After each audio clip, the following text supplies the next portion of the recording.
Et donc, évidemment, il est très important de reconnaître les signes avant-coureurs d'un abandon imminent. De même, il faut aussi être encore plus à l'affût avec les plus jeunes nourrissons qui sont les plus à risque de décompenser, d'abandonner.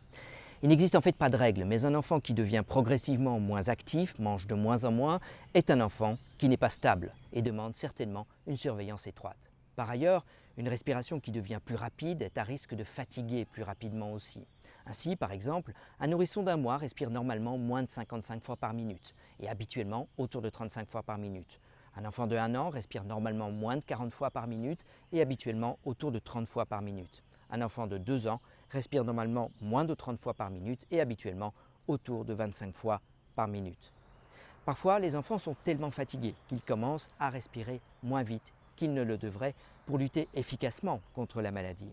Ce n'est évidemment pas un signe rassurant et au contraire le signe que l'enfant décompense et qu'un problème grave est en train de se produire. À part la respiration plus rapide, on verra aussi les efforts faits lors de la respiration. On observera un creusement entre les côtes, sous les côtes et au-dessus des clavicules. Les enfants utiliseront aussi parfois les muscles des ailes du nez qu'on verra alors bouger à chaque respiration. Ils peuvent également faire un bruit comme un gémissement lors de l'expiration qu'on appelle le grunting et qui est une tentative de garder une pression d'air suffisante dans leurs poumons qui ont tendance à se fermer.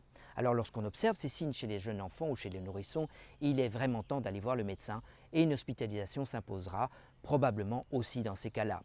De même, un enfant de moins en moins actif ou réactif ou qui s'alimente de moins en moins est probablement en voie de décompensation et sa place est sans doute à l'hôpital également, en particulier de nouveau si c'est un jeune nourrisson de moins de 3 ou 4 mois.